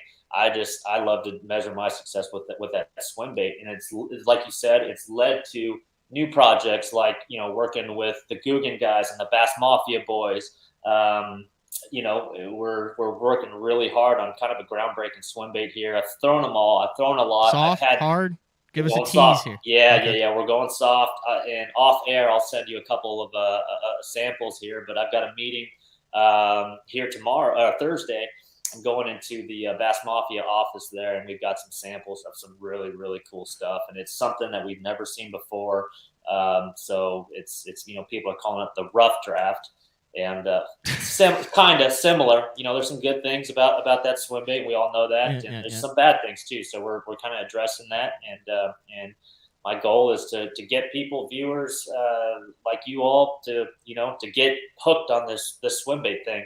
And it's in the early 2000s, all of the West Coast was hooked on swim bait fishing. And I remember Gerald Swindle coming to my home lake, Clear Lake, in 2004, 2005, catching a 10-pounder on a Bass Tricks paddle tail. And then everyone across the country had this Bass Tricks paddle tail, and the swim bait craze started. And that swim bait craze has come and gone and come and gone. But, big fish always eat little fish. So that swim bait thing will always be around. And that's something I'm really passionate about. It's cool to see Matty Wong bringing that Bass Tricks back. I know that I believe the 7-inch one too. The original owner or the original finder of Bass Tricks, it was a really cool, like so many layers of hand poured to where they'd get it in. You'd actually the original ones that had like Sharpie where you could tell like where it was. And then I believe he passed away. Yeah, I think so. And the company was sold, but it made a comeback now, and it's cool to see. That's kind of one of those baits that brings me back to like those college days. I remember the first time I got my hands on one. First time ever, I caught him on Toledo Bend with it, which is we're going to have Darold, who's been patiently waiting in the background. He's on like his third glass of water here. He's had to endure the entire show so far, and he's holding up a shaky head we'll get to. But I just remember when that came out, and like I said, it's cool to see that making a resurgence. But that bait, just real quick, and that bait in particular too, and over the last couple of months I've been really studying a lot, and I've known this for years, a decade. That particular bait, if you look at it, it's like, and it was so popular because it's built like a tube. If you think about a tube literally starts out with like a rod, and they dip it in plastic and let it out and dry, and then dip it in plastic again, and then they literally pull it off the rod and then cut the tentacles into it. And just like a Bass Tricks, it's dipped the same way. And what that does is it forces that plastic to move, and it shimmies and wiggles so hard, and it just triggers bass into biting. So those are the types of things that over the last few months we've been just kind of playing with and testing with that Bass Mafia swim bait. Yeah, I remember that Gunnersville tournament. I think Remitz was throwing it, Ski was throwing it, and it was like the big and just they got so hard to get. And I've always thought that the mag draft was a more just was basically a version. Well, it was still kind of a version of that, an easy version of that. That Bass Tricks, that big one, you had to, you had a 10-aught beast hook in it. You had to rig it absolutely perfect. They were expensive. It would rip the top out. I remember Velvic had all sorts of weird ways to keep the bait from tearing up. That's right. The mag draft was like user friendly. It is, and it comes in a clamshell package, and those Bass Tricks, man, they all come just like sardines in a tiny little package, and only one of them out of the 4 or 5 work. If you guys have all bought the Bass Tricks, and so there's all those little things that go into it, and my worst fear is having a young kid that comes up to me at Lake Fork. Oh, I watch all your YouTube stuff, and my worst fear is to have that kid try this new swim bait and just get completely turned off by it because it doesn't swim right, or it doesn't catch fish, or it tears, or something like that. So I'm constantly thinking about that, and I just want more people catching big ones and sharing them on social media on swim baits. It's really, really cool. One more thing before I want to let you know. The very first time I ever met you was at Fred Urbanus' house. You had a beat-up Bass Cat. I believe you had a white pickup truck that barely ran. Yeah. You were staying at his house to save money. Exactly. And last month you broke the $1 million mark with bass. What does that mean to you? That means $100,000 for over the 10 years I've been doing this. So do the math on that. So I made $1 million. I probably spent $1.5 million in 10 years. It's one of those things. Kids ask all the time what it's like to be a professional angler. I've made it 10 years, and I'm very, very fortunate to made it that far. But it's a lot of hard work. You're taking it one step at a time all the time, and you're always spending more than you're making. So it's there's something to be said about just kind of making it and staying and hanging out and just making all the right decisions. And that's what it's ultimately about, making the right decisions on the water, off the water, and just being the best rounded angler you could possibly be. But that's cool. $1 million. That sounds cool. Chris, thanks, dude. Always welcome on BTL. Had you on earlier this year, and hopefully the next time we have you on, it's with a blue trophy. Absolutely. I appreciate it, Matt. Let's talk shaky heads. Gleason, take her away. We'll see you guys. We will do that. That is Texas. Texas is Chris Zaldain. Got a lot of stuff going on, obviously, with the new Guggen wrap there, the Battleborn batteries tank. That's massive there, and not afraid to commit to the big bait. So when we come back, famed Toledo Bend guide and proud dog dad, Daryl Gleason. Last time I was talking to him, he's like, man, more people ask about Rowdy than ask about me or the family or the fishing. But that's understandable there. So Daryl Gleason coming off of a good tournament on Lake Fork. BTL on a Tuesday. Thanks for sticking with us, guys. We will be back right after these messages. The new Android series is the peak of the Denali lineup and offers the ultimate Denali experience. The Android series features 36-ton multi-directional graphite combined with interlock blank technology for added strength. Each rod is outfitted with Royal titanium guides that will not fail. The blank is fitted into an easy-touch, soft-feel EVA foam grip with exposed blank reel seat. This all allows the Android to transmit every movement of your bait and even the most subtle bites. The Android series is the finest rod Denali has ever made and offers an angler the ultimate fishing experience with a limited lifetime warranty. See the full lineup of Android rods at DenaliRods.com. Elite Series Pro Daryl Gleason here. My Pro Guide batteries keep me going on those long tournament days and long practice days. Always plenty of juice, never fail. The best part about Pro Guide batteries, it's the people behind the company. They have over 40 years experience in the battery business, keeping all of us fishermen out on the water longer, catching more fish. Check them out at ProGuideBatteries.com.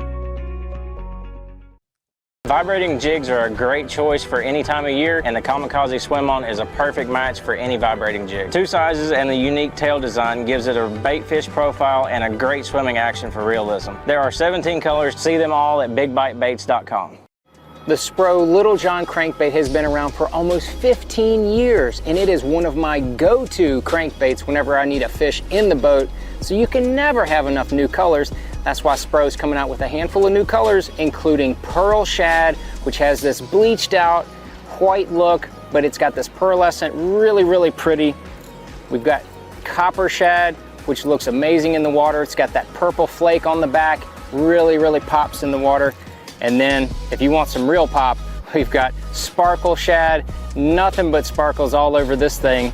And then last but not least, we've got the matte Sexy Shad, just a really different looking color for a crankbait. So you want to give them a little different look, that matte Sexy Shad is definitely the one to go with. All these colors are available in the original Little John and the MD. Combining one of the most popular hook styles with Gamakatsu's beefier Superline offering, the Gamakatsu Superline Offset Round Bend delivers the strength necessary to target big fish in heavy cover. Well suited for braided line and heavier fluorocarbon, the Gamakatsu Superline Offset Round Bend is built using stronger Superline wire that allows anglers to easily fish a finesse worm around heavy cover. The round bend offers a larger bite area, perfect for any worm presentation, while increasing your hookup ratios. The newly enhanced Z-Bend holds your plastics on the hook longer, reducing the number of pull-offs and reducing damage to plastics. Available in 2/0, 3/0, 4/0, and 5/0, this is the most durable worm hook, designed for heavier lines that hold your bait on longer. Preparation is key to success. And that preparation starts well before you ever hit the water. You're only as strong as your connection to the fish, and your line is that critical connection. Confidence in your line every minute of every day on water is a necessity, and failure, it's not an option. Sunline makes the fluorocarbon, nylon, and braided lines to give you the strength to guarantee your confidence. Welcome back to BTL on a Tuesday. So far, flawlessly executed. Kick things off with most recent Elite Series winner on Lake Fork, Lee Livesey, then second place finisher Brandon Palaniuk. Big bait aficionado who threw the wood all week on Lake Fork, Chris Zaldain. And now let's bring in Daryl Gleason, who's been waiting patiently. Thanks, dude. What's up? Hey, what's up, dude? Good to be on here with you. It's awesome to follow up the guest that I just got to follow. I appreciate you having me on today. Yeah, well, me and you have started talking over the phone, and just because you're fishing all 9 opens too, we talked to. I mean, we kind of knew each other a little bit right. Just because of fishing the opens, and you were in the industry and all that. But I talked to you a lot more, I guess, what do you say, off the record this year. A little bit on the water, he'll feel of what's going on. I like share, but I've really enjoyed it, and kind of following your journey on the Elite Series for the past year and a half. We can get into that however deep you want to get into it. You can ask anything, man. It's journey's a nice way of saying it. It's been a bumpy road, dude. So last week at Fork, having that good event was a lot of fun. It's interesting. There's so many. I was having this conversation with Scott Palmer. I had him on the show yesterday with the Bass Tank. And we went and we were going to go to Buffalo Wild Wings. I passed a sushi place and said, that sounds a lot better than Buffalo Wild Wings. I love Buffalo Wild Wings if there's anyone from Buffalo Wild Wings watching. But, I mean, I'd also take a sushi sponsorship. But we were sitting there and we were talking about success is measured individually in this sport. Right. At all levels. And it's weird because, there's a lot of emphasis. Like Lee Livesey was the winner on Lake Fork. Brandon Palaniuk lost, but everyone has goals that they want to achieve and all that. And it's interesting. I'm trying to figure out how to put this in the best. Zaldain goes out, throws big wood, has 4 fish on the first day, is at peace with it. Like his mindset was never like, hey, let's go get $10,000. Let's cash a check. Let's have a solid finish to get on track for the second half. Whereas you, when I was talking to you, you were like, yeah, dude, you'll never believe what I caught a 6-pounder on in a lot of my fish. So kind of explain your mindset going into Fork and some of the decisions you made that put you in the exact same spot as Zaldain at the end of the week, but just a drastically different path. Yeah, and as was cool, watching backstage, because you actually saved me now, because usually I told you this before, I always listen to the show when I'm traveling around. So now I can scratch this one off the list. But it's always so unique to me. It was cool you did this to show the viewers the different ways we all attack the same body of water. And I feel that way after every event, whether I do good or bad. It is always so cool to see how everyone approaches it so different. But, I didn't leave the dock. Here's a little worm I threw. This is a little V&M flat tip worm. I had one of those tied on. It's got like a real cool little flat tail. But I had that tied on. I had a couple of bites on it in practice, but I left the dock wanting to fish how I like to fish. I like to offshore fish, living here on Toledo Bend and being near Sam Rayburn. And so I was ready to, Carolina rig and football jig and, crank and all that. And one of the interesting things about Fork, with it being low and the time of the year, we all kind of knew it was going to fish small. So day one, like I'm hopping around trying to figure out where I can get on a deep spot and catch them. And when I say get on a deep spot, like once you stop somewhere else, you give up the other 15 spots you wanted to get to, or 10 spots or whatever it was, because other anglers, whether it be guides, locals, or our guys, some of them's on them. And so, I ended up spending like the first 3 hours hopping around trying to find a place I could A, get on, but B, had some fish. And so I finally found a point and got on a point, and I caught a 5-pounder on my little bait here, like a little. Here, hold on, just a second. I'll do you right here. Boom. Hey, look at that. See, that's my little color, Gleason's Candy. It's like the only one I throw. It's diabolical, mostly because it's all throw. But I love throwing a Carolina rig. And I stop on a point and I catch a 5-pounder. And when I brought it to the top, this was at like 9:50 in the morning. So like when I brought it to the top, like 6 or 7 big ones came with it. And generally, like that means the school's fired up. It's about to happen. And I stay like another 30, 40 minutes and I can't get it to happen. And of course, I was there alone for like 20 minutes. Then another angler pulls in and fishes with me. So in my mind, that school needs some time to resettle. And I thought about this road bed back behind a bridge. I'd had a bite on a shaky head. It's like a 2-pounder.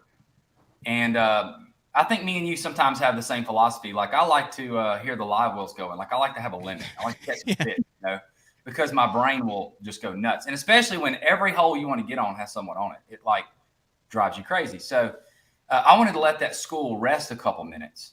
So I ran back, was going to fish that road bed for a minute, and I didn't get no bites. And it just so happens there's a bridge right there next to it. And I thought before I leave, I'll throw at that bridge a few times. And so I threw my little shaky head up there, and I had like a flurry on a bridge of big ones. It was in no way how I thought I'd catch them. I was just trying to be open-minded and get a bite or two and see where it took me. But I caught like a 4-pounder, then like another one close to 4, and then I caught a 5. And I'm like doing the math. I'm like, geez, dude, I'm smashing them on a shaky head. What is going on, man? And I ended up catching like a 6'11" that day on a shaky head under a bridge. And I'm like, like I have a lot of folks keep up with us as we travel around and do this, and I know they're watching like Bass Track go bing, boom, boom. They're like, oh yeah, he got on a deep school, and I'm like, they're gonna die when they see I got the Pangrak spinny pole out and I'm throwing a shaky head. But like you said, like we all measure success on different ways out there. I hadn't made a third day yet this year, and I wanted to make a third day. Really, I want to make a fourth day. Like I want to win, just like the other guys talked about.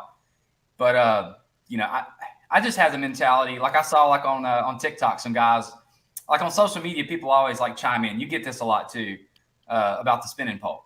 Really, at Lake Fork, a spinning pole? I'm like, 6'11" is 6'11". I don't care what I catch it on. Like that's my mentality. I don't care. And just never would have dreamed that's what I would have caught them on. But I can tell you today, my bank account doesn't care. I caught someone on a spinning pole. I don't care. Now it's actually cool. Day 2, I did get to catch them Carolina rigging and cranking and all that. I used the spinning pole for a while. But then you say you went and got a check first. You said, hey, I want to go put $10,000 in the account. Right. Now that's something that I'll just say, I don't think Zaldain did that, and Brandon didn't do that, but it's weird. It's different. Like I said, different things. Everyone fishes their own tournament. Yeah, you talk about that some too. Like in the Opens, a lot of times you make a little business decision. And even for me, more so than the money, I wanted to work on a dang Saturday, dude. Like I love all my sponsors, but I'm tired of going to the expos at the weigh-ins on Saturday. I wanted to go fishing again. So that morning I made a business decision. And I did have one other angler, trying to fish the bridge with me a little. So I knew like if I didn't go there first thing and like really clamp down. So I went there and like once I caught what I felt was enough, it was really cool too. My wife, Randy, she follows me everywhere. She's 100% all in with this as well.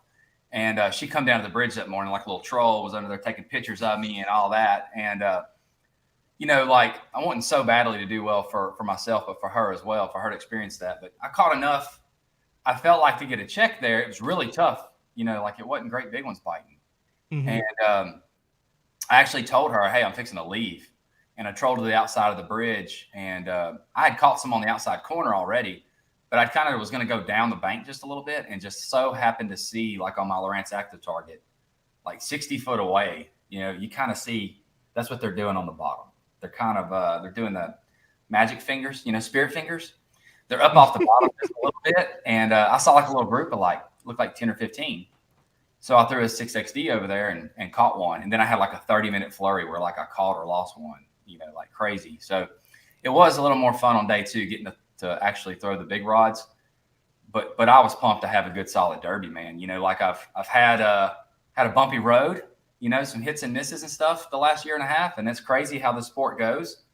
So I was pumped to have a good week, but you take it however you can get it. I just thought it was really unique to see. And like Lee Livesey was fishing a spot like half a mile from me. So you're hearing air horns go off and really, you could hear when he caught a fish on the water. Burr, burr, burr, burr, bush lights popping like crazy. Everybody's screaming. And, like I could see from a ways, I could see a guy fishing out of the back of the boat with a camera. And I'm like, there's Lee again. And then you hear it all going crazy. So yeah, day 3, I actually had to idle through his groupies to get through the boat lane because he had so many people following him and stuff. And then, at Ross Barnett, I had a fish near him too. So like the gull at Pickwick is, I was going to say I don't want to be around him, but the dude's catching him. So maybe I should just like stalk Lee and just fish near him. It's good for him when I'm around him. He wins tournaments. Did you really watch him catch the all 25 pounds on Yeah, on Barnett. And there were like 2 or 3 sections out there in those pads that were good. And when I got there, I wasn't going to start where I did, but there was already like 15 boats where I wanted to go. And I look up on the other end, I just see 1 or 2, and I see like some room. So I idled in and like, it was Lee. He was already pulled down like right where I wanted to be.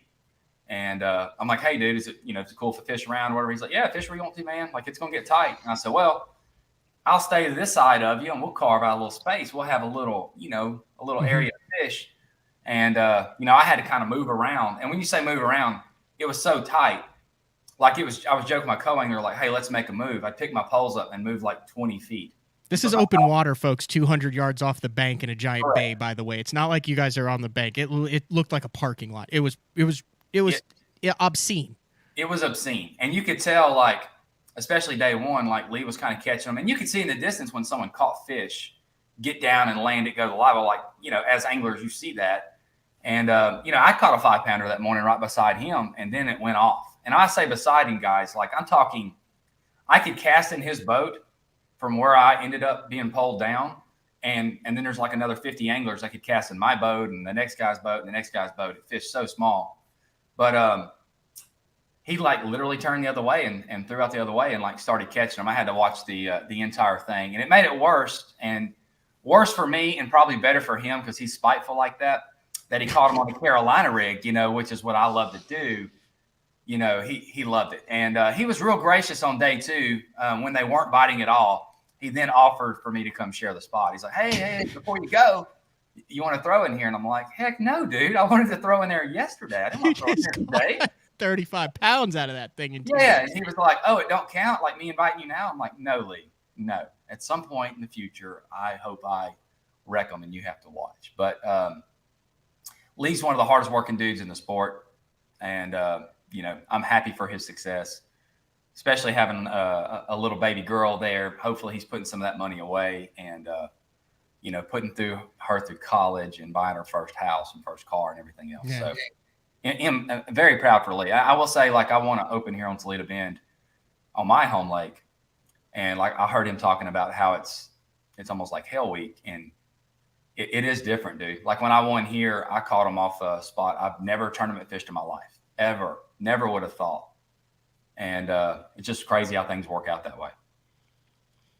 One more. I just want to do a follow-up question. So you're like a ledge fisherman offshore. From what I've seen, it's not my jam, but I've covered a lot of tournaments there. There's 2 ways you can do that. You can either try to intimidate people to say, I don't want to get around that guy. It's going to be a long day. Or you can be the ELE. Everybody loves everybody. I know you're not here. Come on in.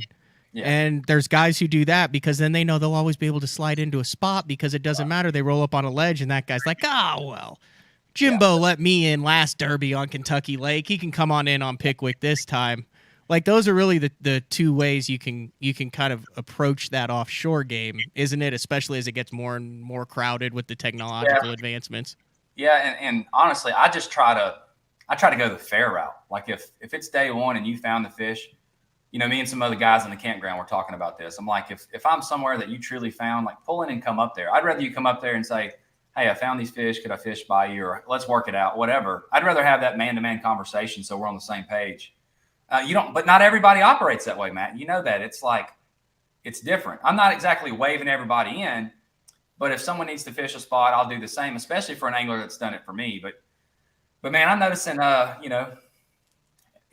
it can get a little cutthroat. A lot of guys pull in, put the trolling motor down, and like they forget you're there too, and you want to fish the tournament, and they just fish everything around you.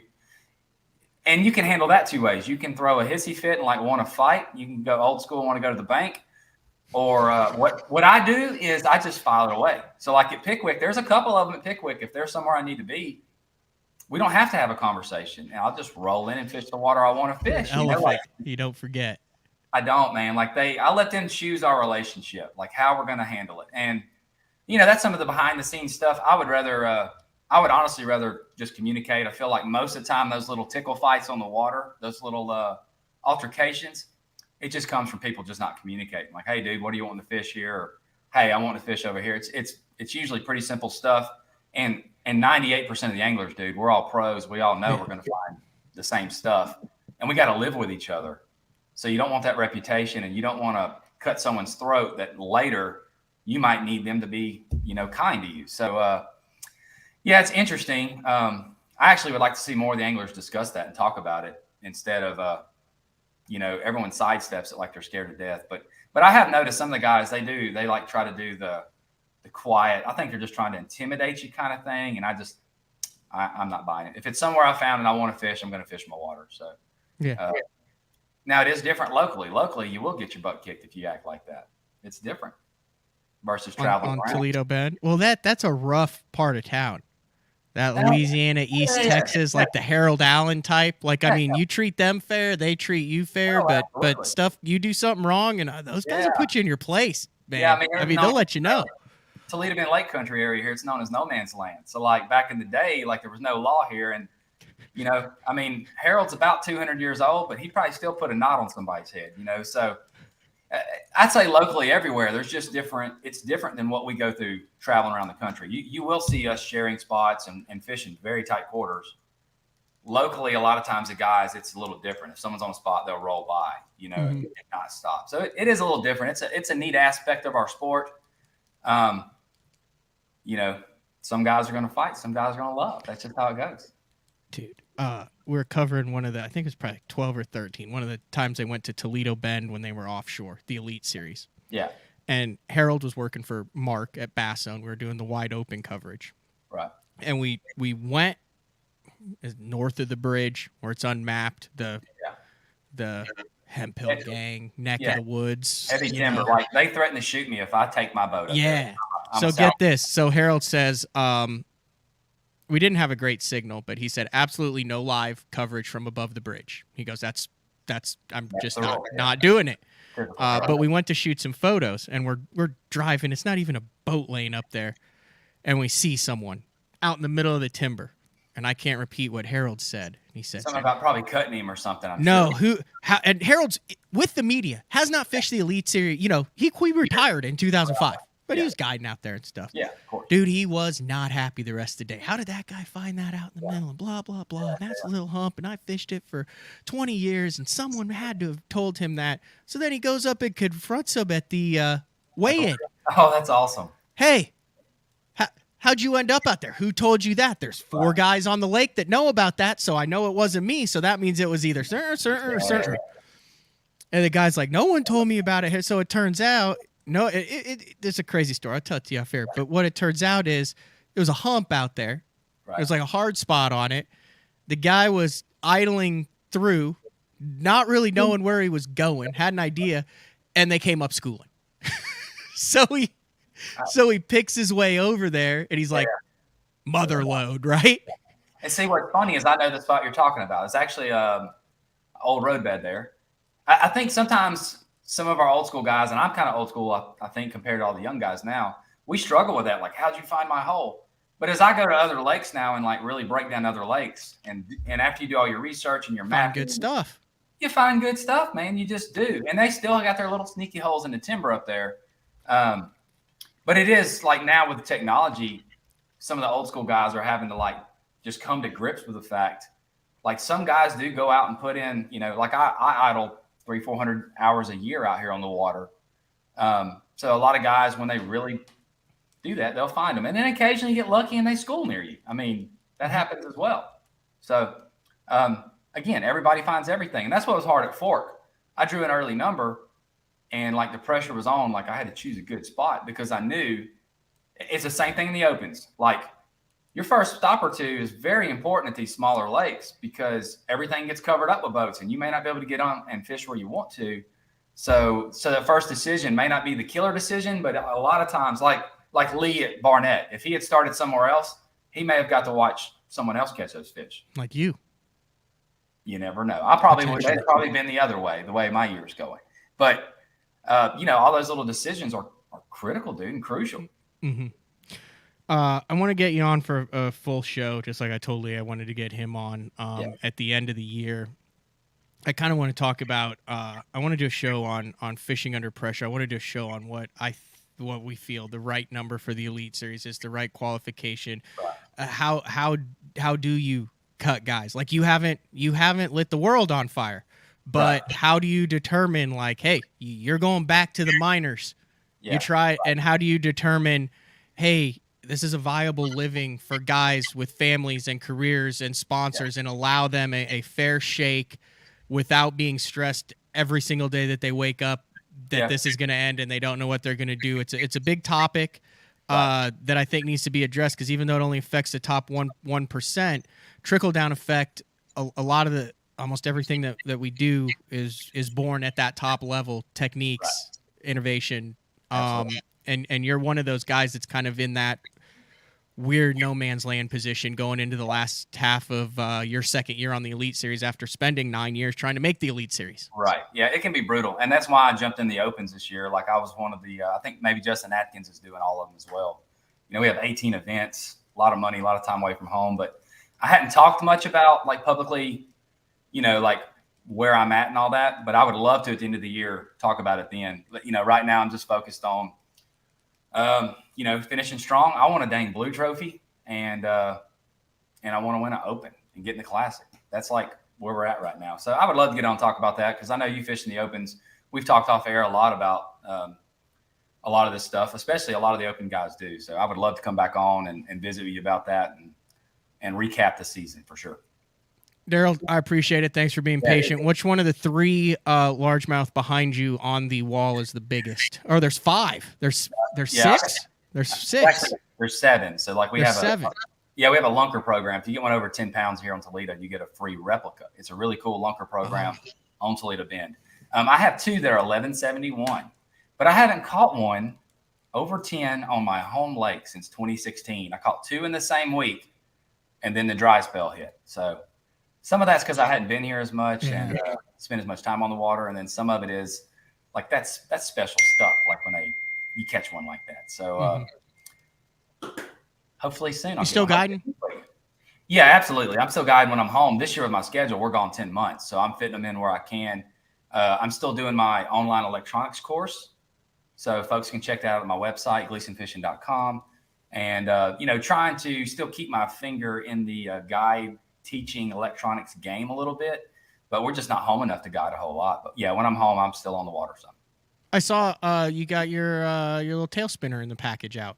Yeah, you saw that. I actually named it. You mentioned I'm a proud dog dad, Rowdy dad. Rowdy's doing good, by the way. Someone asked for the update. From what I've been able to tell, Rowdy is he's getting home cooked meals. Yesterday, and I know it sounds crazy, but like we were so grateful. So many people prayed for us and all that because he's like my best buddy, man. He's like the son I'll never have.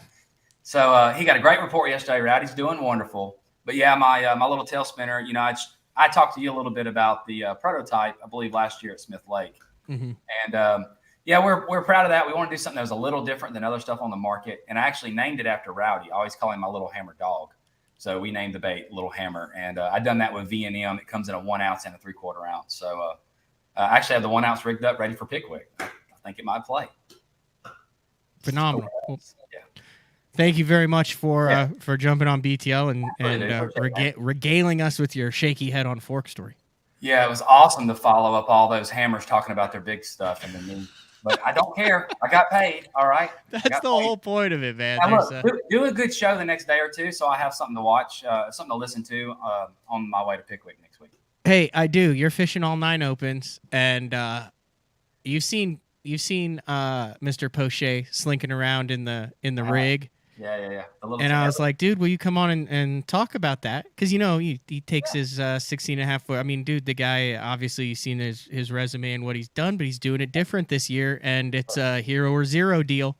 Yep. He's going to be a menace in the Centrals. Like, that little rig was – like, I'm praying it blows a lot at Rayburn, then we'll see what he's got in that little rig, But, I'll check that out for sure when I'm driving over Friday. I'll be giving it a listen for sure. All right. Thanks, Daryl. Thank you, dude. Appreciate y'all. That was Daryl Gleason, fresh off. I think I'll check his stats here. He finished 39th on Lake Fork. His second best Elite Series finish, 26th on the St. Lawrence last year. Now we are going to go to. I thought this would be cool. I want to go to an Elite Series rookie who I had on. Hold on, let me get Daryl off. Alex, can you go horizontal with your screen, Alex? We'll go to Alex Redwine, and I got to know Alex in the Northern Opens last year when he whipped everybody's butt and came on and was like, dude, I haven't been to any of these lakes. I don't really know anybody, but I'm going for it, and really impressed me, and now he's kind of halfway through his year. Are you 23 now, Alex, or are you still 22? I'm still 22. I'll turn 23 at the end of August. He is still 22 years old, and I called Alex. I check in every once in a while. I follow your year. There's like 3 or 4 of you guys there in your young 20s. Have you gotten to know Jay Shakura pretty well? He seems like the most coolest customer. Like nothing rattles him at all. Yeah, me and him travel together, and we've gotten pretty close. And he's definitely a good guy, and he's also 22 as well. Yeah, he's as mellow? I mean, does he ever get fired up? No, not that I've heard him. No, he's super mellow. I mean, we kind of work good together because I feel like I'm just kind of go with the flow, and he's just kind of go with the flow as well. He's having a killer year. He is. But, we talked with the guy who is a guide on Lake Fork, knows all the spots, won the tournament with 113 pounds. And I was like, I wanted to get someone on who had never been to Lake Fork, couldn't get any information on Lake Fork by the time he qualified for the Elite Series, and just tell the listeners, what was it like with the water low and being able to see all that wood, dumping your boat in on Lake Fork and trying to put something together without a history out there? Yeah, so like after doing a lot of map studies and everything like all the other guys do, like I almost had this interpretation that like the lake is small, like it shouldn't break down given maps and satellites. Every turn you think timber everywhere, and like the lake was a lot bigger than, and I just had this practice. Okay, hold on, Alex. We are going to. I'm going to have Alex take. Go ahead and take your earbuds out because you're cutting out on me like every third word. See if we can get the phone to hook without the earbuds. And is that better? Yeah, let's give that a shot. All right, so you had done a lot of map study out there, and kind of went in with a preconceived notion of what you thought it would be like. Like just looking at the map, it'd be a small lake and kind of easy. Then once I got out there, we're everywhere with the water being. All right, I'm just going to remove you and have you log back in. Because you've got a good signal, and I want to hear what you say, so just go ahead and log out and then just log back in. We've exhausted our commercial breaks, too, unless you want to hear Darold and Brandon again. But we'll bring Alex back in. I want to get to the point of why he is on the water, because one of the reasons why I think he's going to do well in the future is something that he did after Lake Fork, after finishing 80th. All right, you back? Yeah. Am I good now on the audio? You're golden. All right. Hit us with the story again, Alex. Yeah. So I got there after doing like map study and like everyone else does. I like kind of thought the lake was going to fish small, but then I got there and every time I look around, I'm avoiding timber and avoiding shallow points and everything like that. And the lake just fished a lot bigger and more like overwhelming in my sense with me never being there before. It seems like with the water being down, like every single point that I saw looked the same. And I feel like in practice, I found myself just trying to fish like every point I could and just hoping that I would find where they were just loaded up on. And also a lot of guys caught them shallow throughout the tournament. Like you look at like John Cox or Bill Lowen, people that did well fishing shallow. And throughout practice, we had like mid 90-degree days. The water temperatures were warming up a lot. And I thought there's no reason for me to try to spend time beating the bank when like we're in Texas and it's getting to be closer to summer. The water was in like the upper 80s some parts of the lake during practice, and I had this notion where like I gotta look for the wad of fish out, whether it's off a point or deeper, kind of like you saw some guys do good on. And with me never being there before, a lot of these guys have experience. They know which points are good. When we were there, the shad spawn, it kind of felt like, at least for me, like it was kind of on its way out. And a lot of guys, they knew the exact points that the shad spawn on. They knew all the good points. They knew the points that had shell or brush piles on them, and they could kind of lean back on that. But I got forked, as some would say. I just straight up, I never got a piece of the pie. I tried really hard. Like I'm not trying to throw excuses out there. And like, I knew that the wind was going to blow. But I did not expect it to blow like it did in the tournament. I guess that just must be a Texas thing because everything's flat. And like, Oklahoma. Yeah, it was like 10 miles an hour equals 20 miles an hour. Was it insane to even try to find a spot? Yeah, it definitely was because like in practice, you're like, it's ridiculous. In practice, I'll be looking at my map, like, where am I going to check out next? And I'll be like, okay, I'm going to go check out that point just on the other side of the lake. And I'll figure out how to get there. I got to zigzag this way, S-turn this way, go around this point, up this timber, and then I get there, and there's a boat on it. And it's like I just spent 10 minutes trying to go 2 miles to check out something, and there's 3 people sitting there. What's the first half of your Elite Series career been like? I loved the interview you did with this when you came on. You said, listen, I qualified in the first 3 opens. You're obviously a talented angler who makes good decisions, but you knew that you were in for some learning experiences. Yeah, it's definitely been an eye-opener, and like I've learned a lot through this year. I feel like coming into this season, I was kind of on like a high, you know, like I was not trying to like get in my head too much, or not trying to, this doesn't mean to sound cocky in any sort of way, but like after going through the opens, it was like, all right, like I'm 21, 22 years old. Like I have something going for me, you know, like I qualified, I caught fish in the opens, and I was like, all I got to do is just keep fishing the way that I'm fishing, and like things should carry over to the elites. It's kind of like what was going on in my head. And then I got to the elites, and it was almost like a rude awakening. You know, people say how tough and how hard the opens are, in which they are. The elites are, it feels like they're 4 times that, you know, like these guys do not have a bad day. Like there is nothing that goes unfound on a body of water by these guys.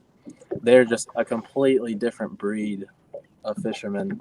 And it's been a huge mental battle, you know, like I've gotten my teeth kicked in this season, and it's been just so eye-opening and so much like humbling in a mental battle. And just like, it's so easy for me to have like doubts in my head, you know, like I battle, like what am I doing here? Like that has crossed my mind a handful of times this season. And I just keep having to remind myself, you know, like I'm here for a reason. Like I'm fishing on this platform for a reason. Like I qualified for a reason. Like whatever the story of Alex Redwine, whenever like 5 or 10 years from now, like I'm going to look back on this story and this journey, and whatever comes of it, like and you'll still be 27. That's the beauty of it. But I mentioned when you had I mentioned you didn't just try to get out of town. You went back on Fork after the tournament was over, right? Yeah. Are you still on Fork, or are you down at Guntersville now? No, I just got to Guntersville this morning. But right after because me and Jay, neither of us made the cut. So we weren't allowed to be on Lake Fork while the tournament was still going on, while day 3 and day 4 was going on. So right after the weigh-in on day 4, we went out there Sunday evening, and then Monday as well, just because we were like, we missed the ball completely on something. And so we went out there and kind of like got a little bit better of understanding of like, oh, like we screwed this up. Like we missed this. Like we were trying to, I feel like we were just scrambling around, or at least I was like scrambling around just trying to find like the Lee Livesey hole, the mega hole, I guess. And you just can't do that. It feels like, and Lake Fork fish is so small. Like a lot of guys were fishing points or drop offs and stuff, and it was almost like a spot within a spot. Like you'll have this big old point, but there'll only be a 5-foot section or a 5-foot brush pile, or like a little bit of shell or a rough spot, and that's where them fish were holding on. But I am happy I got out there for a couple hours and like a half a day or so, and kind of just saw what I mean, that's big league, because there's a lot of guys who would want to be like, let's get this in the rearview mirror, move on to the next one. But I mean, you're still learning, you're still hungry for knowledge, try to figure out what you did right, what you did wrong, so the next time you'll be better. Yeah. I mean, I don't know if we'll go there next year. I wouldn't mind if we don't go there, but I wouldn't mind if we do go there. Kind of like mixed feelings about the place. I mean, it's obviously a sour taste in my mouth. Yeah. You caught a few smallmouth in order to make the Elite Series, and the rest of the year has a few smallmouth on the schedule. So you got to be licking your chops. You're not talking about spots on a spot and holes and points with 10 boats on it already. I mean, there's going to be some places you can get out and catch some brown fish. You got to be looking forward to that. Yeah, I definitely am. It's been a while. I haven't weighed in. When we were at Chickamauga, I caught a couple of smallmouth in practice, but the other day I was thinking about it, and I was like, I haven't weighed in a smallmouth in a tournament yet. And I was like, maybe it'll happen at Pickwick, maybe it'll definitely happen at St. Lawrence. But yeah, I've definitely been missing it, and it's kind of I've been kind of missing. I go to St. Clair a lot this time of year just because it's unbelievable up there. And it's like being away from home. It's like, man, like I haven't had a good smallmouth itch in a while. But I'm definitely looking forward to kind of getting around some smallmouth at the end of this year. At least feel a little bit more comfortable on places. That's good stuff. I'm going to let you get back to the business at hand on Gunnersville. And thanks for taking time to jump back on Bass Talk Live. Yeah, see, you got it. Yeah, I don't think you had a title sponsor the last time you were on the show. And I was looking at your profile. You got a title sponsor now, right? Yeah. Trick Step, Mark Pizer, the ones with Trick Step. Got to know him pretty good this year, and he's an awesome guy. And they manufacture the steps that bolt on to trailers for easy access in and out of the boat. And they also have a pretty slick mount for up front that is completely rock solid. It was pretty rough on fork, and I don't know. But yeah, they're great people over there, and I'm super glad to be representing them this year. The step thing is something that I used to think was like for old man boats, but the Bass Cat that I run now, it's got like the step with the platform and the pole with the little ball on the top, and like I don't think I could have a boat without that now. It's so nice to be able. I just swing around like a middle-aged stripper and just swing around that pole, get on the step, hook the boat up, and I mean I'm in and out. My feet don't get wet. Like I don't know anything about, but that's the step, the ladder, the step. That's the way to go. Yeah, that's what I thought it was too. And I got friends that I know, and they're in like their 30s or 40s, and I'll ask them about it. Like, oh, I don't need that. I'm not an old geezer or nothing. And I'm like, all right, like, I mean, all it takes is one slip out of the boat, and you're done for. You know what I mean? Yeah, good stuff. All right, Alex, go catch one on a frog or something. I appreciate it. Thank you. All right, see you. That was Alex Redwine. I couldn't imagine being 22 on the Elite Series, getting to experience those things, and then in 10 years, he's still only going to be 32. That's a pretty cool deal. I did want to mention before we wrap things up, and a big shout out. We've had a lot of people that stayed on for the entire show. Incredible lineup of guests. Hopefully, the whole goal here was to try to get an understanding of Lake Fork beyond here's the baits, here's the patterns. Try to get a feel. If you guys would be interested in more tournaments kind of covered from these angles, guys who did good, guys who did poorly, guys who won, looking at it from different angles, let me know. I enjoy doing it. I know it's been a long show, almost 2 hours long. And before I end, I did get an email from Katie Gruber, who was on the show last week with Matt Steffen, and she was Matt Steffen's meditation coach. She went through a couple of the drills, some box breathing, some positive affirmation stuff. Like I said, I knew that wouldn't be everybody's cup of tea, but the mindset and the mental aspect, I think you heard Alex talk about it. I think you heard Lee talk about it. I think you heard Chris and Darold and Brandon talk about it. All 5 of our guests talked about the importance of the mental aspect. And she called and said, hey, I've gotten some emails about this from BTL listeners, and I want to see what her exact words were. She had a word. I think she didn't say eccentric. She was impressed. What was it? Okay. Oh, that's what it said. Hi, Matt. Your audience is fun. I'm getting some cool emails already. And she said, I wanted to share a package that she put together. So I think it's starting June 1st. And if you're interested in doing any of her mental stuff, this is completely on her own. She's like, hey, can I link it? I don't get a dime with it. BTL doesn't get a dime.